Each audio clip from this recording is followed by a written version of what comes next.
Olá pessoal, estou muito feliz de vocês estarem aqui de volta. Sejam bem-vindos a mais um vídeo no canal. O link do material está aqui embaixo, então para o vídeo, vai buscar o link. Tem o resumo, tem mapa mental, tem exercício, tem muita coisa legal lá no Drive, tá? Estou disponibilizando tudo para vocês. Me segue lá no Instagram, usa essa ferramenta para tirar dúvidas no meu direct, qualquer hora, qualquer momento, tá? Assim que puder, assim que eu ver, eu vou responder. Segue, né, lá para ver tudo também. A página do projeto onde eu posto as atualizações, né, quando vou postar vídeo, enquetes. Se inscreve aí no canal, dá um gostei para ajudar que a gente fique um pouco mais inspirado e um pouco mais animado para fazer esse trabalho, né, que já é tão complicado nessa quarentena a gente ter ânimo para fazer alguma coisa. Então hoje a gente vai estudar a última parte, né, da estrutura celular, que é o citoplasma. A gente vai estudar, no caso, as organelas, né, celulares que estão presentes nesse citoplasma. As organelas celulares são formadas pela membrana interna, que é semelhante à membrana externa. Tem algumas diferenças, tá? Mas ela é bem semelhante. E eu gosto de dizer, né, você sempre pensar que a célula sou um eu pequeno. Eu acho que é o professor Jubilu que sempre fala isso, se eu não me engano. Eu sempre assisto as aulas dele do Biologia Total. Assisti muito durante ensino médio e tudo mais. Ele sempre fala isso, que a célula é um mini eu, né? Então, assim, tudo que você faz, né, você precisa dos seus órgãos, né? Cada órgão tem sua função. E as organelas são como pequenos órgãos, tá? A célula é como se fosse um mini eu e os órgãos seriam as organelas, mini órgãos, né? Lembra que a célula é a unidade funcional da vida, então é como se fosse um ser vivo, né? A gente tem um ser vivo de uma célula só, vários ser vivos unicelulares. Então, eu tendo uma célula, eu tenho tudo para fazer todas as funções que precisa para manter a vida ali. E aí, o conjunto de células que formam o meu organismo, formam um organismo multicelulares. Então, pensa como um mini eu, tá? Um mini organismo vivo. Dessa forma, cada organela tem sua função. Vamos estudar as principais delas aqui. Vamos começar com uma das mais importantes, tá? Que é a mitocôndria. A mitocôndria é a organela responsável pela respiração celular, ou seja, as duas últimas fases da respiração celular, que é o ciclo de Krebs e a cadeia transportadora de elétrons, ocorrem na parte interna da mitocôndria, tá? Então é ela que produz energia, né? Produz ATP, e ela produz a maior parte do ATP da energia da célula como um todo, né? Ela que utiliza o oxigênio para fazer na maneira aeróbica, né? A energia, né? Produzir essa energia de forma aeróbica. Então, a mitocôndria, ela tem algumas características especiais que eu gostaria de comentar com vocês. Eu comentei rapidamente sobre a teoria endossimbiótica em outro vídeo, mas eu falei que falaria aqui. Então, eu vou falar bem direitinho aqui pra vocês. A teoria endossimbiótica, olha o nome, endossimbiótica. Endo vem de dentro, simbiótica de simbiose, né, de relação mutualística ali, onde os dois, né, se dão bem. Então, vamos lá. Essa teoria ela é muito aceita atualmente, porque ela tem muitos fatos que comprovam ela.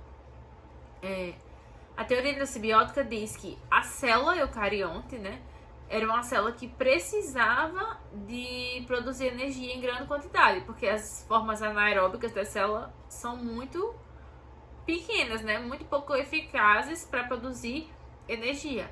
Então, precisava de energia, né, maior. Para isso, precisava produzir energia de maneira aeróbica, com oxigênio. Só que essas células não tinham esse poder. E aí, elas se depararam com uma bactéria, né, um ser procarionte. E aí, elas fizeram fagocitose dessa molécula, dessa célula procarionte. Então, quando se formou ali aquele fagossoma, aquela vesícula, no lugar da célula digerir aquela célula, né, procarionte, aquele organismo procarionte, a célula deixou ela lá, porque viu que ela produzia muita energia e ela era aeróbica. Então, a partir daí, eles começaram a viver em simbiose, tá? A mitocôndria produz a energia para a célula, que a célula precisa, e a célula dá proteção, dá um ambiente controlado e dá o alimento para a mitocôndria, né? Ele dá a glicose, ele dá o oxigênio, dá tudo prontinho para a mitocôndria fazer a energia. Então, os dois saem ganhando, tá? Quando eu falar em mitocôndria, nesse caso da teoria endossimbiótica, pense em mitocôndria e cloroplasto, tá? Cloroplasto a gente só vai ter lá na célula vegetal, mas ele também faz parte da teoria da simbiótica. Então, mitocôndria e cloroplasto, né, fazem parte dessa teoria. Quais são agora os pontos que sustentam essa teoria, tá? O primeiro a mitocôndria, ela tem duas membranas, tá? A membrana dela é formada por uma bicamada de membrana. Então, ela tem uma membrana interna, que seria como se fosse a membrana dela, né? Da célula original. E tem a segunda membrana, que é como se fosse a membrana plasmática. É exatamente igual à membrana plasmática. Sugerindo que ela foi fagocitada, né? E gerou essa membrana fazendo essa projeção, né, nela.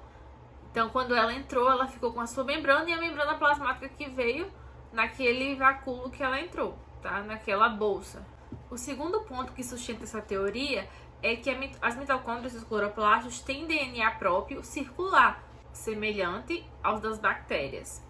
E um terceiro ponto é que eles se reproduzem sozinhos, tipo, independente da célula. Então, eles se reproduzem, eles têm DNA e eles têm essas duas camadas. E isso leva a crer que essa teoria realmente aconteceu, tá? Essa teoria é correta. Então, a mitocôndria tem essa membrana externa, semelhante à membrana plasmática, né, das células eucariontes. Ela tem essa membrana interna, que tem diversas dobras que formam as cristas. E ela tem a matriz mitocondrial, que é essa parte de dentro, onde fica todas as proteínas e seu DNA. A próxima organela que a gente vai ver é o retículo endoplasmático, tá? Ele tem dois tipos, o retículo endoplasmático liso e o rugoso. Qual é a diferença? O rugoso, ele tem vários pontinhos, que você pode ver na imagem, que são os ribossomos, que a gente já viu na aula de síntese proteica, que eles produzem proteína. Então, eu não vou nem colocar os ribossomos como um tópico separado aqui. Eu vou colocar eles dentro do retículo endoplasmático rugoso. Claro que existem alguns ribossomos livres, né? Mas como a gente já viu que o ribossomo faz, vocês sabem que toda célula tem ribossomo. Inclusive, as células procariontes têm ribossomos. Eu falei na primeira aula comparativa. São ribossomos menores, de outro tipo, mas também são ribossomos. Então, aqui na célula eucarionte, a gente vai ter os ribossomos, alguns livres, mas a maioria vai estar presa ao retículo endoplasmático rugoso, que tem a principal função produzir proteínas, já que tem os ribossomos. O retículo endoplasmático liso, né, ele sintetiza os lipídios. Esses lipídios, eles serão utilizados, né, nas membranas internas e externas da célula. E aí nós vamos ter o aparelho de Golgi, complexo golgiense ou complexo de Golgi, tá? Essa organela achatada, que forma diversas bolsas membranosas, tá? É muito importante essa organela, por quê? Porque ela empacota, né, tudo que é produzido na célula. Então, ela pega as proteínas, por exemplo, que são produzidas lá nos retículos endoplasmáticos rugosos, e ela coloca, né, dentro de uma vesícula. Ela armazena, empacota, né, modifica. Depois de fazer tudo isso, ela coloca isso em membranas, né, que vão geralmente para o meio exterior das células, tá? Então, ela também produz os lisossomos, os peroxissomos, que nós vamos ver mais adiante. O complexo de Golgi, pensando numa fábrica, é a parte do empacotamento, né, e envio das substâncias formadas ali, produzidas ali. Os lisossomos, então, né? Os lisossomos estão presentes apenas nas células animais, tá? A gente falou isso também quando a gente comparou as duas células, lá naquela primeira aula. Os lisossomos, eles têm diversas enzimas digestivas. Esses lisossomos têm função de digestão celular. Já o peroxissomo, tá? É uma vesícula que também tem algumas enzimas, só que essas enzimas, elas oxidam ácidos graxos, tá? E sintetizam colesterol. Elas estão muito presentes no rim e no fígado, tá? Porque eles atuam contra a toxicidade do álcool e produzem os sais biliares.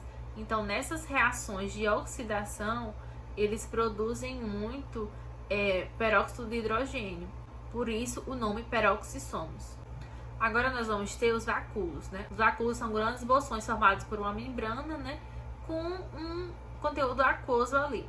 Os vacúolos são muito raros e não tem nem nome nas células animais. Eles estão mais presentes nas células vegetais, tá? E também existem alguns tipos de vacúolos, né, nas células procariontes. Nos vegetais, eles têm função de reserva energética, né, guardando amido, e também do turgor da célula. Falei na outra aula de osmose das células túrgidas. Então, para que a planta tenha sustentação, ela precisa guardar água ali para manter a produção osmótica e ficar túrgida. Agora nós vamos para a última parte, que são os plastos. Existem 3 tipos de plastos, tá? Plastos só estão presentes nas células vegetais e existem de 3 tipos: leucoplastos, cromoplastos e cloroplastos, tá? Os leucoplastos não têm cor, têm função de reserva energética, armazenam amido em algumas raízes, tá? E caules. Os cromoplastos, eles dão a cor a frutos, flores e folhas. Também raízes, algumas raízes como a cenoura, tá? Eles podem ser amarelos ou vermelhos. E temos os cloroplastos, que são verdes por causa da clorofila, tá? Fazem a fotossíntese, que é muito importante. E se você ver na estrutura, tá? Eles são formados por essa bicamada externa, como a gente falou na teoria endossimbiótica, tá? Lembra dele? E dentro desse estroma dele, você vai ter os tilacoides, que são essas moedinhas, tipo uma moeda, pode ver no desenho, e o conjunto deles formam o grano, tá? Então, vocês viram o básico, tá? O resumo de todas as organelas celulares. A gente já comentou de algumas estruturas como o centríolo, tá?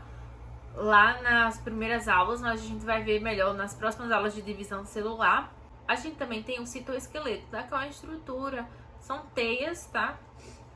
Que são formados também por microtúbulos, como os centríolos.